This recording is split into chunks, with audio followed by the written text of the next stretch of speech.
Okay. So this workout I've titled Rabbit Race. We're gonna start with a 1 mile run, which shouldn't be like you're not trying to like go as fast as possible, but you're also not trying to go super slow. You want it to be like a moderate pace where you can hopefully run the full mile. Like because we have hills and stuff, if at some point like you feel like you need to walk up the hill because you're like dying, I know, that's okay. That's why this is why we're doing it, because we're practicing. It's just a mile. And then once we get back, you can rest as needed. So you don't have to like go straight into the workout. You can take a minute or two to like rest and catch your breath. And so that can help you like move through it quicker too. And then the workout is descending reps of push-ups and box jumps.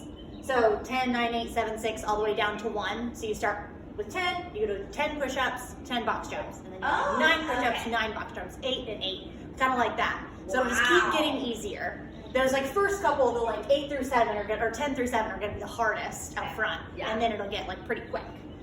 For the push-ups, you'll do scaled push-ups, so on your knees, hands under your shoulders, keeping your midline really straight and controlled, from the top of your head to your tailbone, straight like there's a pole on your back.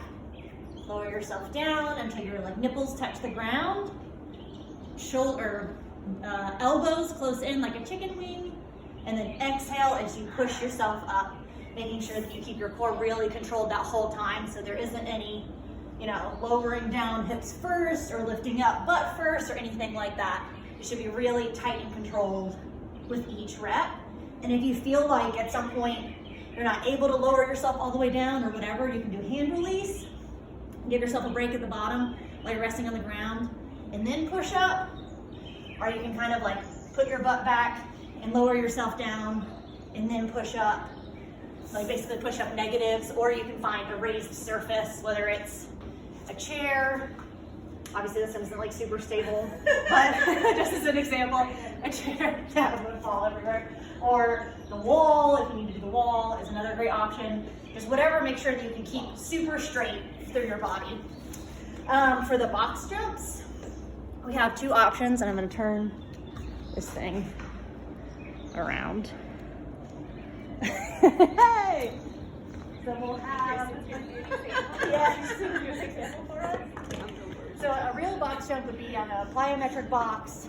These have always made me very nervous, so I go really slow with box jumps. Set yourself up a few inches away from the box. Be familiar with the height. And then you jump to the top. Try to land softly. That's like kind of your goal, is to land like soft like a cat. And some people like jump down. I do not like to jump down. I feel like that's like asking for an ACL injury or something, so I usually step down. Okay. Especially while we're just getting familiar with them. Just jumping up can be a lot. Yeah.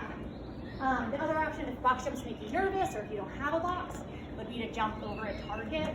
So a barbell is a great height, or a kettlebell, anything that's 10 to like a foot off the ground. Especially if you have 2, because a box jump is like a lot harder than just jumping over this little height. So if you have 2, then you can do 1, 2. That can count as 1 box jump. Okay. 1, 2. I can try to start out on that one, and then I'll probably have to move up. Yeah, right. Yeah, so start with one or the other, like whatever feels more comfortable. And then back over here, we'll finish up with a half a mile run immediately. So we'll do the descending reps, and then you're gonna stand up and like go run half a mile. And so for that one, your legs are gonna be a little tired. You're gonna be a little tired from all that work, and so run at like a pace you feel like you could probably, hopefully run the full half mile, but if you need to walk at some point, that's okay too. But yeah, so that's the whole workout. For the warm-up, we'll do a chest stretch, which you can do on the wall, or just holding your arms behind your back and bending over.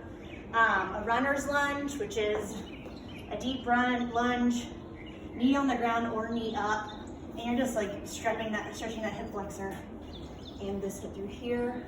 And then we'll do 20 high knees and 20 butt kicks, and then we'll practice 5 push-ups and 5 box jumps just to get familiar with the movements.